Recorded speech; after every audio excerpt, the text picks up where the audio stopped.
कबीर परमेश्वर क्या कहते हैं? गुरु के दिल से उतरे वह शब्द बहु ना होय, बाकू काल घसीट ही राख सके न कोई। सत साहेब जी। सत साहिब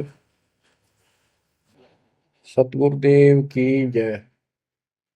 बंदी छोड़ कबीर साहिब जी की जय। बंदी छोड़ गरीबदास जी महाराज जी की जय। स्वामी राम देवानंद जी गुरु महाराज जी की जय हो।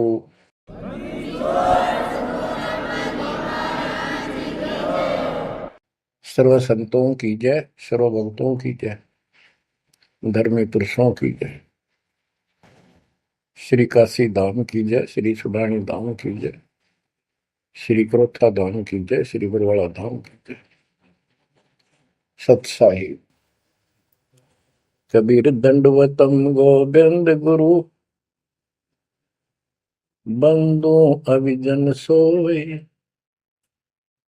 पहले बहे प्रणाम तेनु, नमो जो आगे हो। कबीर गुरु को की जय दंडवत, कोटि कोटि प्रणाम, कीट न जाने भृंग को, यो गुरु कर है आप समान।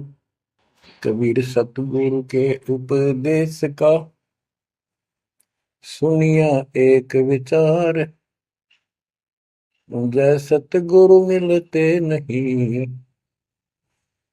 जाते नरक द्वार। नरक द्वार में दूत सब करते खेचा तान, उनसे कभू नहीं छूटता, फिरता चारों खाने। कबीर चार खानी में भरमता, कबहू न लगता पार, सो फेरा सब मिट गया, मेरे सतगुरु के उपकार। जय जय सतगुरु मेरे की, जय जय सतगुरु मेरे की, सदा साहिबी सुख से वसियो, अमरपुरी के डेरे की। जय जय सतगुरु मेरे की, जय जय सतगुरु मेरे की, सदा साहिबी सुख से वसियो, सतलोक के डेरे। निर्विकार निर्भय तू ही, और सकल वैमान, जी साधो और सकल वैमान, सब पर तेरी साहिबी, सब पर तेरी साहिबी, तुझ पर साहिब ना, निर्विकार निर्भय। बच्चों, परमपिता परमात्मा कबीर जी की असीम कृपा से आज आपको कबीर परमेश्वर की, परमपिता परमात्मा सक्षम भगवान समर्थ परमात्मा की शरण प्राप्त हुई है। पुण्यात्मा, कितना संसार भरा पड़ा है। 7.5 अरब आबादी है, पॉपुलेशन है पूरे विश्व की। इनमें से आप परमात्मा की शरण में आए हो। आपकी किस्मत इतनी अच्छी है जिसकी कोई तुलना किसी के साथ नहीं की जा सकती। 3 लोक का राज जय जीव को कोई दे, लाख बधाई क्या करे जो नहीं नाम देने। बच्चों, 3 लोक का राज, 3 लोक के राजा है ब्रह्मा विष्णु महेश। 3 लोक का राज है ब्रह्मा विष्णु महेश, ऊंचा धाम कबीर का, सतलोक परदेश। यदि सच्ची भक्ति नहीं करते, भक्ति तो देखो सभी कर रहे हैं, ऋषियों ने कोई कसर नहीं छोड़ी, परमात्मा पाने के लिए समर्पित हो गए, कति शरीर गाड़ दिए, लेकिन घन से जंडी नहीं कटे। जंडी काटने के लिए तो तीखी कुहाड़ी चाहिए या आरी हो। इसलिए साधन बिना जो उल्टा काम करते हैं वो कितने दिन लगे रही हो, उसमें कोई सफलता नहीं मिला। सत्य साधना के बिना अन्य कितने प्रयत्न कर लो, भगवान प्राप्ति नहीं हो सकती। यही कारण रहा, इन ऋषि लोगों ने साधनाएं खूब करी, लेकिन काल ने इनको अधूरा ज्ञान दे रखा, इनकम्प्लीट और भ्रमित ज्ञान है। जैसे चारों वेदों में एक ही मंत्र है जो ब्रह्म साधन का है, बाकी और किसी की भक्ति का जिक्र भी नहीं है, ना कोई और मंत्र है। यजुर्वेद अध्याय नंबर 40 श्लोक 15 में ओम कर्तु समर कल्वे समर कर्तुम समर, उसमें लिखा है ओम नाम का जाप काम करते करते विशेष कसक के साथ और अपने जीवन का मूल कार्य कर्तु काम समझकर करो। और ओम नाम से क्या प्राप्ति होगी? श्रीमद देवी भागवत पुराण छठे स्कंद में देवी दुर्गा जी हिमालय राजा को स्पष्ट कर देती है, क्योंकि हिमालय राजा देवी का पुजारी था और वो मोक्ष की डिमांड कर रहा था, क्योंकि धन राजा के पास बहुत होता है, सब सुविधाएं होती हैं, पर वो आखिर में वो भी थोड़ी अच्छी नहीं लगती, मोक्ष मांगता है। तब दुर्गा जी कहती हैं कि राजन तू और सब बातें छोड़ दे, सब पूजा त्याग दे, ओम नाम का जाप कर, ओम नाम के जाप से तू ब्रह्म को प्राप्त होगा जो दिव्य आकाश रूपी ब्रह्म लोक में रहता है, तेरा कल्याण हो। अब बताओ, ओम नाम से के जाप से ब्रह्म प्राप्ति होती है, ब्रह्मलोक प्राप्ति होती है। गीता अध्याय 8 श्लोक 13 में स्पष्ट किया है कि गीता बोलने वाला ही ब्रह्म है, काल है। ओम इति एक अक्षरम ब्रह्म विहारण माम अनुसमरण यह पर्याति तजंदेहम स याति परमागति।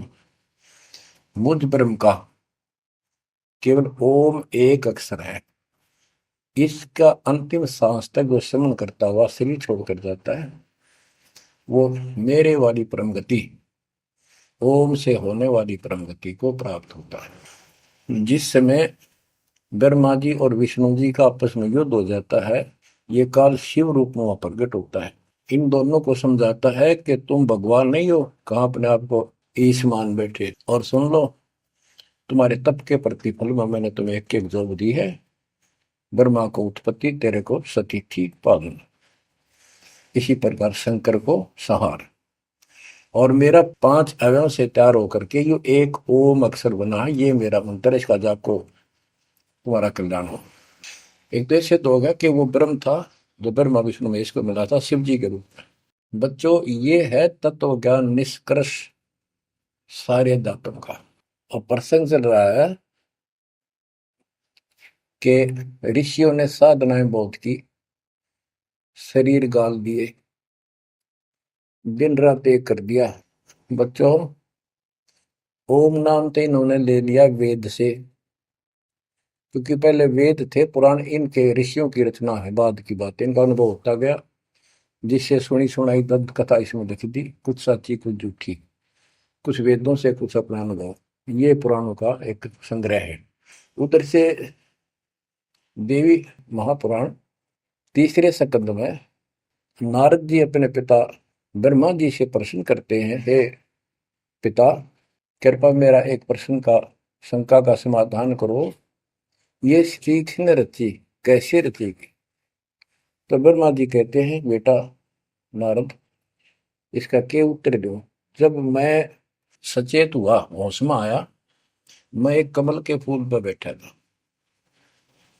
और उस अगाध जल में और कुछ भी नहीं था, पानी ही पानी था। अब मैंने सोचा यहां मैं कैसे उत्पन्न हो गया और मेरा जनक कौन है, मैं किसने पैदा किया।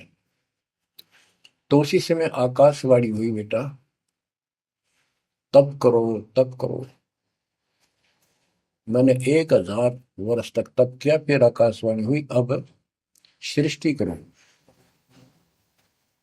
गरीबदास जी ने 2 पंक्तियों में एक चौपाई में सीधा स्पष्ट कर दिया है कि तपो तपो कर वाक्य सुनाया, सृष्टि रचो बल मेरी माया, लोक रचो बल मेरी माया। तो ओम जाप तो ऋषियों ने ले लिया वेदों से, और ब्रह्मा जी इनका फर्स्ट गाइड है, प्रथम गुरु है। इसी से वेद इन्होंने सीखे समझे हैं।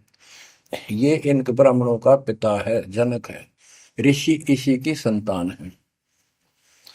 तो इन्होंने ब्रह्मा जी से तप ले लिया कि ब्रह्मा जी ने को आकाशवाणी हुई भगवान की, इसलिए तप तप भी करते रहे। फिर ओम नाम का जाप यू खिचड़ी करके इन्होंने साधनाएं की। ये आकाशवाणी की थी काल ब्रह्म ने। इनका भ्रम था कि परमात्मा, इसी को परमात्मा मान रहे हो, दिखता नहीं बस।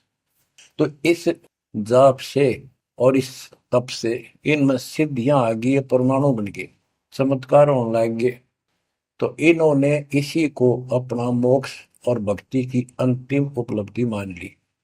ओम नाम के जाप से ये ब्रह्मलोक में जाएंगे, वहां हजारों वर्षों तक अपना पन भोगेंगे, मौज मस्ती मारेंगे, सारी बकवाद करेंगे जो धरती पर ना होती।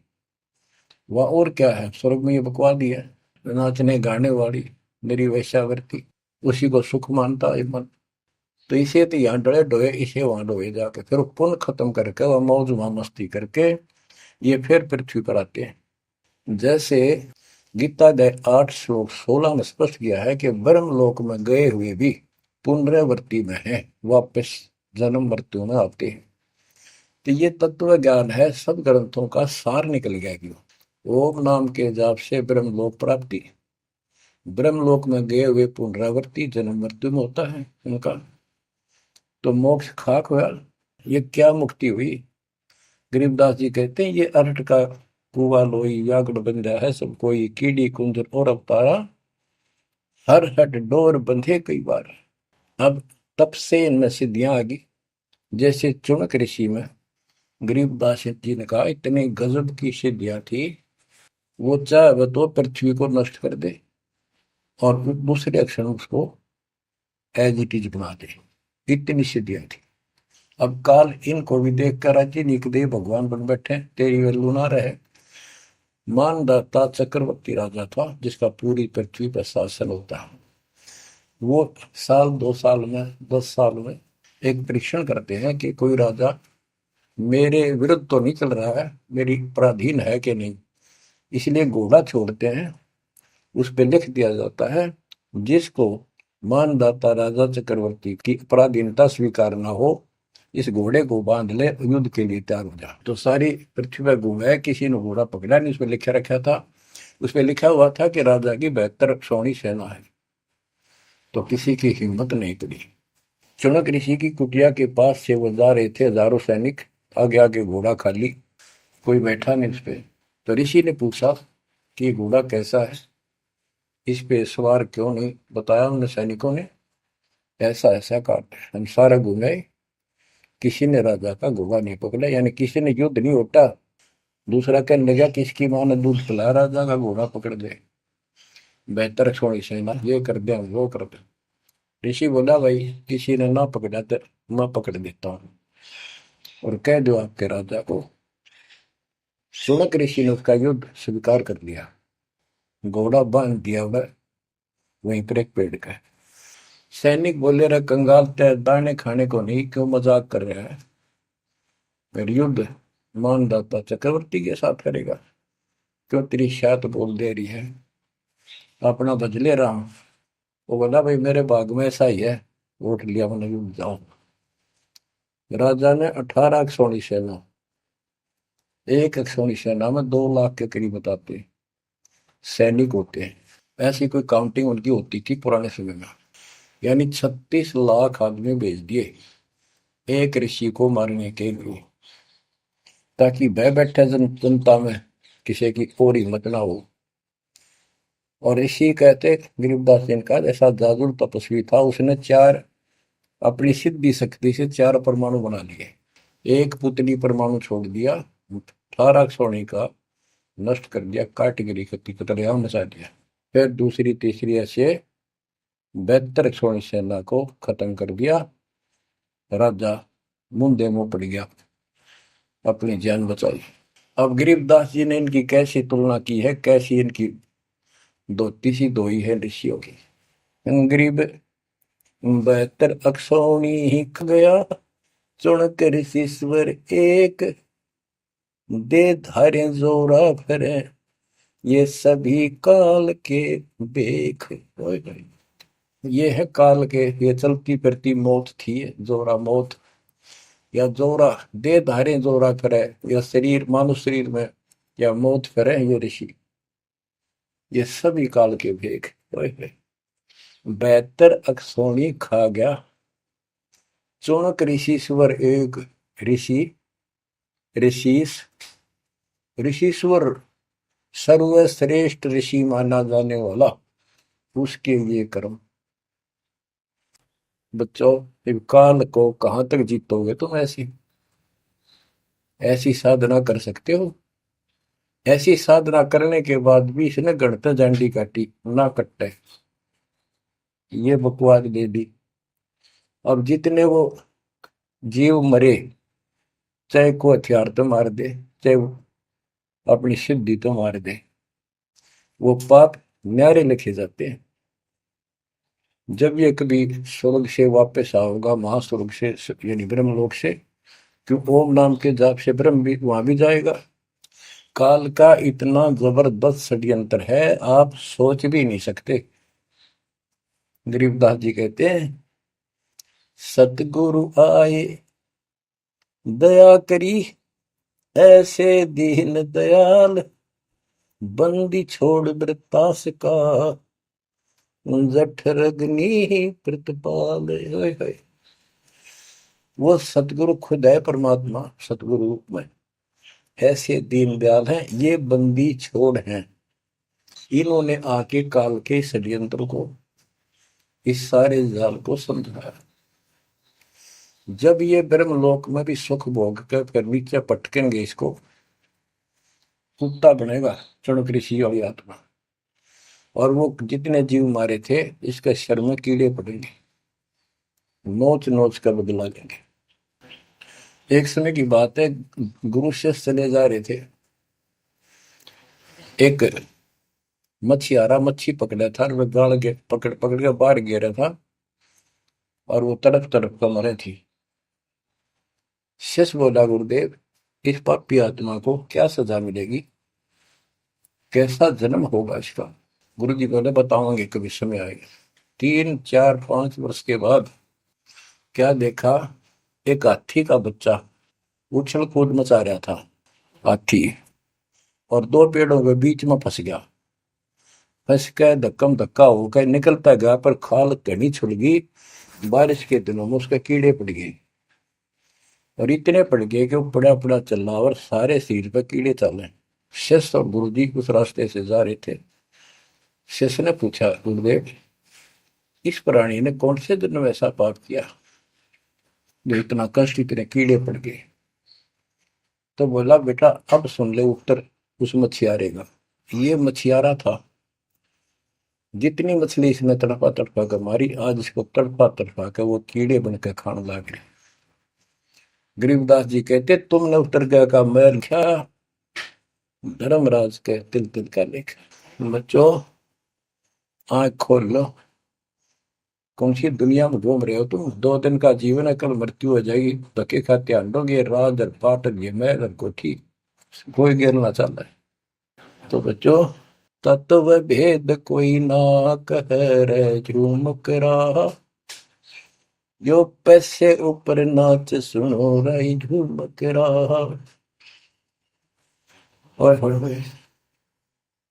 कोटो मध्य कोई नहीं रे झूमक रहा, अरबों में कोई गर्क सुनो रही झूमक रहा। इस तत्व ज्ञान के बताने वाले तुझे करोड़ और करोड़ों में नहीं मिलेगा, अरबों में कोई गर्क। Complete in all respect. 7.5 अरब आबादी है आज वर्ल्ड की, सारे संसार की। 10 के अतिरिक्त विश्व में इस ज्ञान का जानकार कोई नहीं है। आपका सौभाग्य है बच्चों, आपको उस परम पिता का सच्चा मार्ग मिल रहा है। समर्थ परमात्मा कबीर जी की शरण प्राप्त हुई है, इसलिए दास कह रहा है। तो बच्चों, आपके किस्मत के साथ यदि ब्रह्मा विष्णु महेश को तो लें, आपका पास्यक नहीं हो। ये तो अपना कर्म मलाई खा रहे हैं, भविष्य कुछ नहीं इनका। यह बात जिस दिन तुम्हारे समझ में आ जाएगी उस दिन तुम भगत बन गए पक्के। और बच्चों, कबीर साहब सारी सृष्टि के रचने वाले, सबके पालक, सबके उत्पत्ति करता, कर्म के लेख को मिटाने वाले परम पिता परमात्मा आपको प्राप्त हुए। सारी सृष्टि में दास के अतिरिक्त इस अध्यात्म ज्ञान के जानने वाला कोई नहीं। तो पुण्यात्माओं, बच्चों, आपको समर्थ परमात्मा और पूर्ण सतगुरु और कंप्लीट स्पिरिचुअल नॉलेज, संपूर्ण अध्यात्म ज्ञान प्राप्त है। आपकी ऐसी किस्मत है, लख चुसूरा जूझ ही लख बरसावत दे, लख बरेती जहान में तो सतपुरुष। आप इतनी अच्छी आत्मा हो, आप इसको हल्के में ना लेना। परमात्मा की देखो कृपा कैसे हो रही है आपके ऊपर। ये आपका पिता है, आपका अपना है। जहां हम आए हुए हैं ये हमारा शत्रु है, दुश्मन है। इसने हमारी दुरुक्ति कर रखी है, दुरुक्ति करवाने के लिए इसने बहुत व्यवस्था कर रखी है, इतनी सूझबूझ से। जिनको हम परमात्मा की श्रेणी में लेते थे, अवतार माना करते थे, आए थे वो श्री राम, श्री कृष्ण, विष्णु जी, शंकर और ब्रह्मा जी। इनको भी आज तक पता नहीं यू हो क्या रहा है, यू ऐसा क्यों हो रहा है। और आज आपके समक्ष इसका दाना दाना गिन दिया गया है। सच्चाई 100 की 100 है। आपकी बुद्धि कद काम करेगी वो अलग बात है। जैसे एक छोटा सा बच्चा होता है, वो कोई चीज उठा लेगा और पूछेगा माँ या पापा, भाई, बड़े बहन से, ये क्या है। वो बताएगा ये पेन है। वो पूछता है पेन है पेन है। वो नो ए कहता कहता उसमें डर के चला जाएगा ना। वो नो स्वीकार करे ये पेन नहीं है, पेन है ना, नो कहे पेन नहीं है। क्योंकि उसको पता है तो जिससे तू पूछ रहा है ये जानकार है और अपना है। इसलिए इस प्रकार जब उसकी ए मिट जाती है, थोड़ा सियाना समझदार हो जाता है, उसमें वैसे भी कहते हैं बेटा या बेटी को, भाई पेन ले उठा के, बेटा बेटी भाग्या जाता है, पेन उठा के लाता है। वो समझ गया पेन कहाँ है और कैसा है और क्या काम आता है।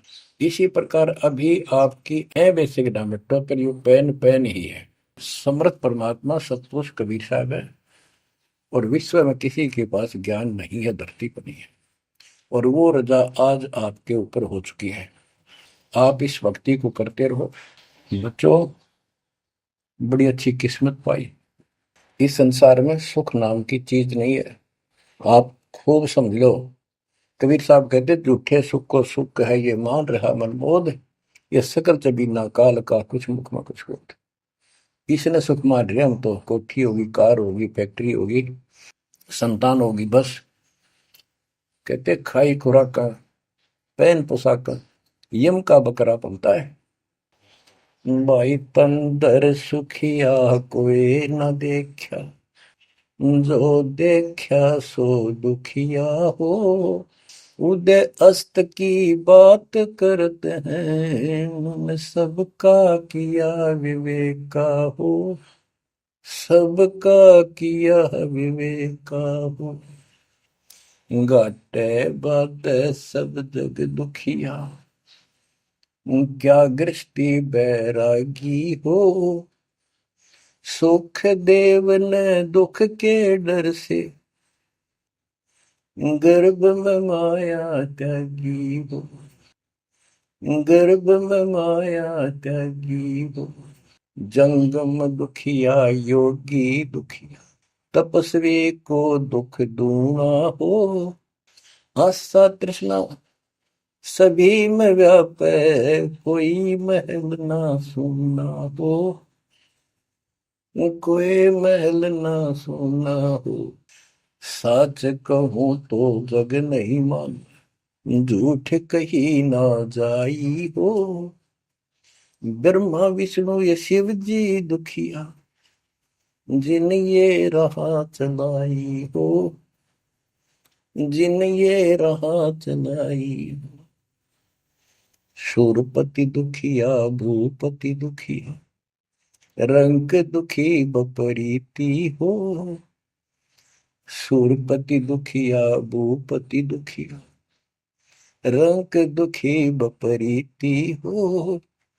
कह कबीर और सब दुखिया, एक संत सुखी मन जीती हो।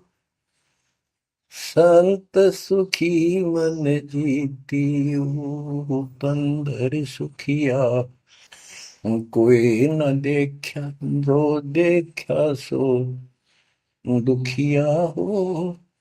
उदय अस्त की बात करे मन, सबका किया विवेका हो। सबका किया विवेका हो। ओए होए। कबीर साहब कहते हैं, तो चक्रवर्ती राजा बने करे थे। उदय और अस्त, जहां से सूर्य निकला उदय, अस्त जहां छिपा वहां तक उनका राज था। किसी को भी सपने में भी सुख नहीं पाया। और ये ब्रह्मा विष्णु दुखी। देवी पुराण में ब्रह्मा जी से नारद पूछता है कि आप किसकी भक्ति करते हो, कौन समर्थ है। ब्रह्मा जी कहते, मैं एक बार विष्णु जी के पास गया था। विष्णु जी तप कर रहे थे, काफी देर में समाधि लगी थी, बहुत देर में उठे। तो मैंने उनसे पूछा, हे भगवान, आप तो सारी सृष्टि के रचनहार हो, पालनहार हो, आप किसकी भक्ति कर रहे हो।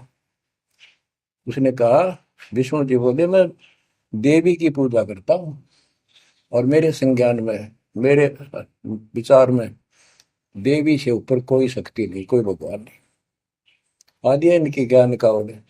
और फिर क्या कहता है, मैं तप करके राक्षसों के साथ युद्ध करता हूँ, उनको मारता हूँ, तप करता हूँ, फिर शक्ति प्राप्त करके उनसे युद्ध करता हूँ। कभी थोड़ा बहुत समय मिलता है तो सुखपूर्वक लक्ष्मी के पास बिता पाता हूँ। सच कहूँ तो जग ना माने, झूठ कही ना जाई हो। ब्रह्मा विष्णु ये शिव जी दुखिया, जिन ये राह चलाई हो, जिन ये राह चलाई। तो पुण्यात्माओं, आपकी किस्मत परमात्मा ने अलग लेखनी से लिखी है। आपको ऐसे समय में मनुष्य जीवन प्राप्त हुआ है कि आपको अब मूल ज्ञान प्राप्त हुआ और संपूर्ण मोक्ष भक्ति विधि वो प्राप्त है।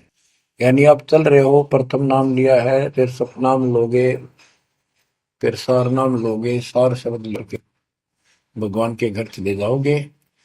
जैसे बच्चे स्कूल में पढ़ते हैं तो उनको सब सर्टिफिकेट मिलते चले जाते हैं, सब डिग्रियां प्राप्त होती हैं, तो सफल हो जाते हैं।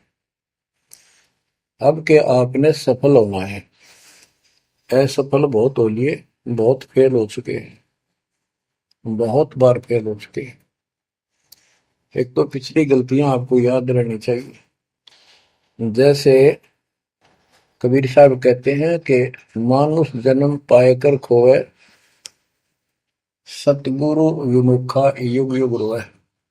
एक तो होता गुरुद्रोही, एक होता है गुरु से विमुख हो जाना।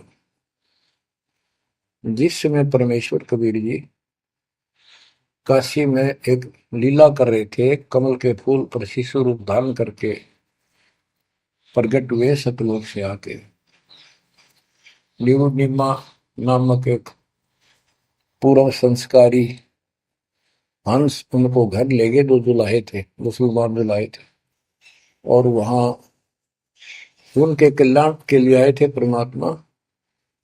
नीरू और निमा ये सुपत सुदर्शन जी के माता पिता थे, और परमात्मा ने वायदा किया था, बच्चा तू दुख ना माने, तेरे माता पिता को मैं पार करूंगा।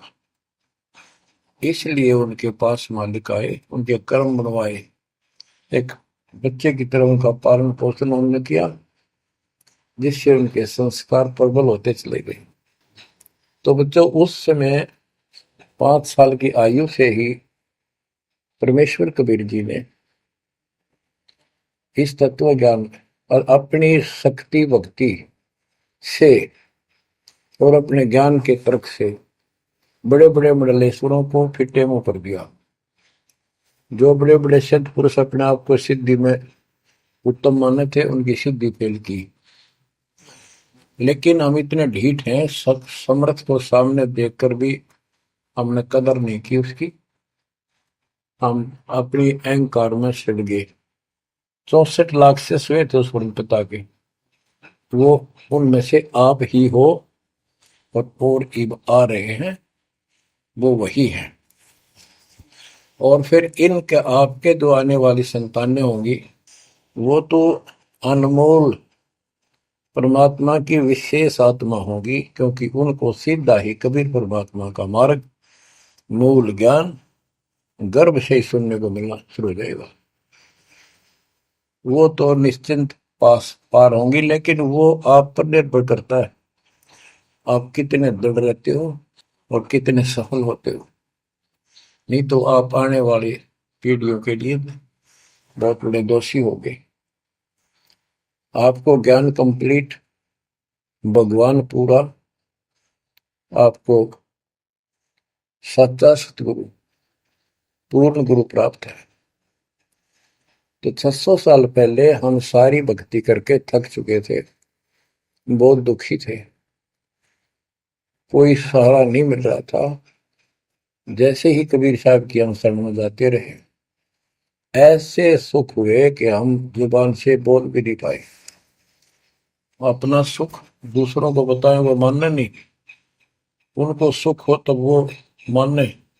ऐसे ऐसे 64 लाख शिष्य बन गए, और सभी ये कहा करते कि कबीर साहब तो भगवान है, हमारे गुरु जी परमात्मा आए हैं, देखो हमारे ये शुक्र किया, मेरे ये शुक्र किया। तो बच्चों, इस तरह 64 लाख शिष्य एक निर्धन और शूद्र जाति और अनपढ़ अशिक्षित जिसको कहा जा रहा था, उसके 64 लाख शिष्य होना कोई सामान्य बात नहीं थी। लेकिन हम ये नहीं समझ पाए आत्मा से कि कबीर इज गॉड, ये दुल्हा weaver the Kabir is God.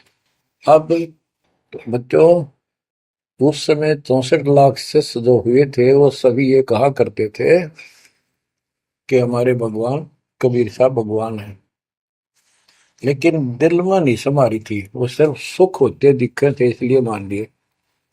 फिर कुछ लोग ऐसे भ्रमित करने वाले थे, ब्राह्मण लोग या कोई अन्य पीर, मुसलमान पीर जिनकी रोजी रोटी बंद होने जा रही थी, उन्होंने कहा कि कबीर तो जादूगर है, जंतर मंत्र जानता है, और ये क्या, ब्राह्मण कहते थे, ये क्या जाने वेदों के बारे में, क्या जाने ये गीता के बारे में, सारे संस्कृत में लिखे हुए, क्या जाने ये पुराणों के बारे में। तो बच्चों, हमने यह बात मान ली, हमारी आत्मा कमजोर थी, हम शिक्षित नहीं थे कि ये बात तो सही है कि कबीर साहब को वेदों का ज्ञान नहीं हो सकता, गीता का नहीं हो सकता, पुराण नहीं जानते क्योंकि ये अशिक्षित है, संस्कृत भाषा में लिखी हुई ये लेख है। तो कबीर साहब कहा करते, वेद मेरा वेद है, ना वेदन के माही, और जोन वेद से मैं मिलूं वो वेद जानते नहीं। तो यह बात हमारा यकीन नहीं हुआ, हमें विश्वास नहीं हुआ। तो बच्चों, जब तक हमें ये विश्वास नहीं होगा कि हमारे मालिक जो है कबीर साहब परमात्मा है, तो बच्चों हम भगवान को पहचान नहीं सकते। अब हम शिक्षित हैं और इस शिक्षा का आपको अजब गजब लाभ ये मिला है कि आप परमात्मा को पहचान चुके हो। छोटे छोटे बच्चे भी शिक्षित हैं, बूढ़े बुजुर्ग भी शिक्षित है, और ग्रंथ आपके रूबरू दास ने कर दिए। तो पुण्यात्माओं, आज आपको 100% ये विश्वास हो चुका है कबीर जी को। जिनको ये विश्वास नहीं है उनके साथ वही बनेगी जो 600 साल पहले बनी थी।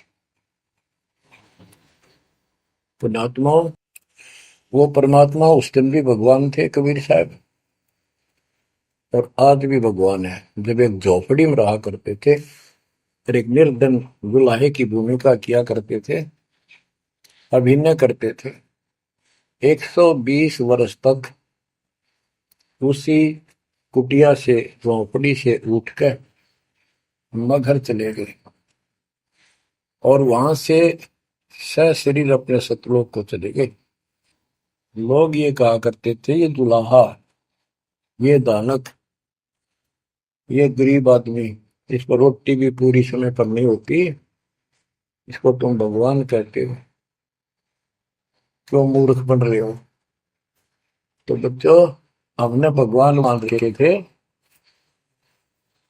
जो हाथ में धनुष रखे, जो बोला उसे मार दे, राजा महाराजा के जन्मे हो।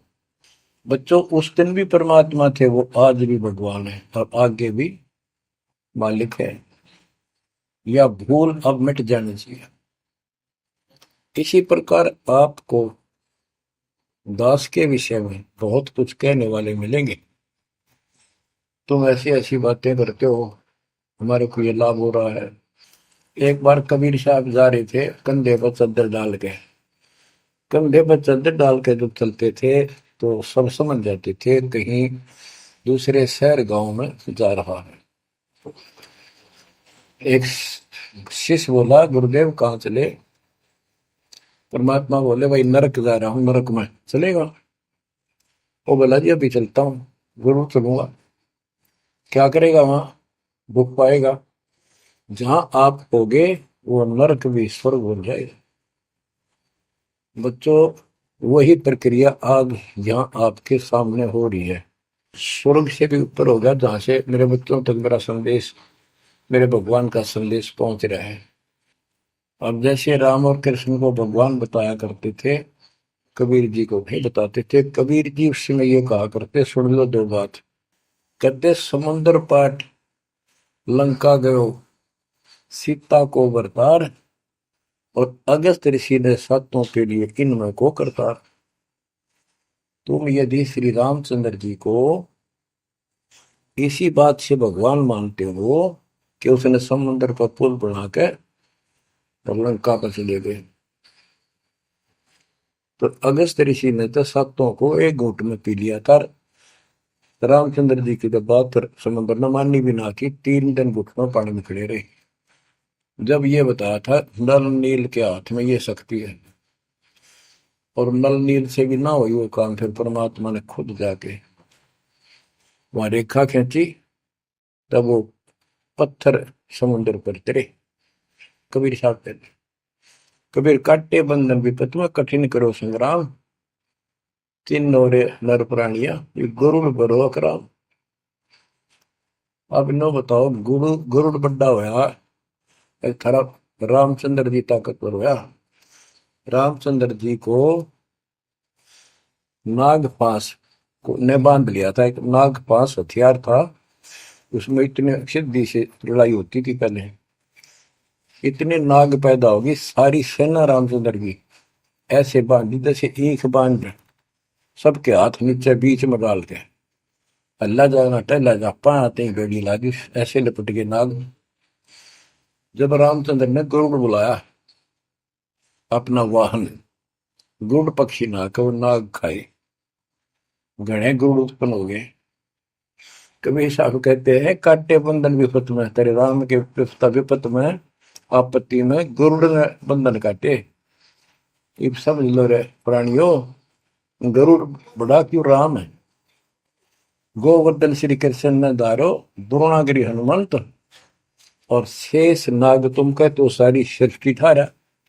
फिर इनमें को भगवंत, क्या ये लक्षण है तुम्हारे भगवानों के? हाय हाय, एक ना भूला दो ना भूली, भूली सब संसारी। मेरे साथ दो भाई, मैंने सब जग दिला पाया। तो बच्चों, अब आपको इतना विश्वास हो जाना चाहिए कि जो ज्ञान भगवान ने दिया, आंखों देखे संतों ने बताया, वो गलत नहीं हो सकता। इसके अतिरिक्त अपने को जो सुना, अपने को सुनने को मिला था, वो कति लोक वेद दंत कथा सारा झूठ थी। ये स्पष्ट हो गया। तो अब क्या कहते हैं, समझा है तो सिर दर्पा, बहुत नहीं रहा सादा। भक्ति के बिना ये प्राणी कैसे दुख पाता है, इस अनमोल जीवन को कैसे नष्ट करके चला जाता है, उसके बाद इसको कितना कष्ट उठाना पड़ता है, वो संत गरीबदास जी अपनी अमर वाणी में बहुत जगह बताते हैं। बच्चों, ध्यान दो, लगन लगाओ। ये बात कैन सुनती नहीं, ये कर पड़ती। इनको ऐसे हल्के बना लो। देखो दास 27 साल से तो प्रचार कर रहा है, और उससे पहले अपनी भक्ति करता था, प्रचार करता था, नाम दिलाता था अपने गुरु जी से। 1994 से दास को इस बार सौंप दिया। उसके बाद दास ने सिर पर पैर रख रखे आज तक। तो यह बात दास के खटकी जो गरीब दास की वाणी में बता रखी है। साहिब से चितला ले रे मन गर्भ गुमानी, ए मन अहंकारी, तू परमात्मा में ध्यान लगा, परमात्मा की याद कर। कहते ना बिकमल में नीर जमाया, तेरा दिन ना महल बनाए, नीचे जठरा अग्नि जरे थी, ओ दिन याद कराए। नैन नाक मुख द्वारा दे, नख सिख साज बनाया। नख, नाखून से लेकर शिखर तक, चोटी तक का आपका सारा नैन, नाक, मुख, ये सब दे ही सुंदर। नाखूनों से लेकर शिखा, चोटी तक का आपकी सारी व्यवस्था कितनी प्यारी कर रखी है। 9-10 मास गर्भ में रखा, वहां तेरी करी सहाय। दांत नहीं जब दूध दिया था, अमी महारस खाए। नीचे शीश चरण ऊपर को, ओहो, ओ दिन याद कराए। नीचे जठरा अग्नि जरे थी, तेरे लगी न ताती बाई। बाहर आया भरम बुलाया, बाजे तूर सुनाए। तू ही तय छोड़ दिया, चला अधम किस राय। के माँ के पेट में तुझे सब जानकारी थी, और डर था, और सब यादाश्त थी कि मनुष्य जीवन बार बार नहीं मिलता, और पूरे संत से दीक्षा लेकर अपना कल्याण कराऊंगा, कोई किसी का नहीं। बाहर जाकर भूल पड़ जाती है, कहीं याद रखूंगा, पूरा संत खोज करूंगा, पूरे गुरु से नाम लूंगा, बुराई नहीं करूंगा, काम करूंगा, लेकिन भगवान का ध्यान ज्यादा करूंगा। अब कहते हैं तू ही तो छोड़ दिया, चला अधम किस राह।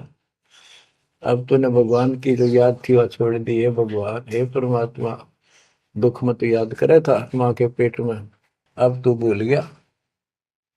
ए अधम, हे निकम्मी आत्मा, कौन से रास्ते चल पड़ा। दाई आई घुट्टी प्याई, माता गोद खिलाए।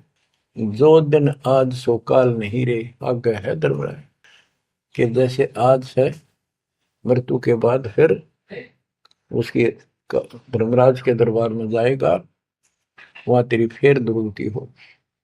12 वर्ष खेलते बीते, फिर लीना ब्याह कराए। तरुणी नारी से गरबाई, तो सल्ला मोड़ गवाई। यानी पहले 12 वर्ष की आयु में शादी हो जाती थी, विवाह हो जाता था। कहते तू केवल इससे काम लगा रहा, ब्याह हो गया, बच्चे हो गए, पालन पोषण में सारा जीवन खो दिया। तो भक्ति साथ साथ करनी चाहिए थी, वह ना करने से क्या दुख होगा तेरे साथ, वो बताया। कहते शादी करा ली, उसके बाद बच्चे हो गए, उसके उनके पालन पोषण में शादी विवाह करके फिर मर गया। फिर जो दिन आज सो काल नहीं रे, आगे फिर दम रहा है।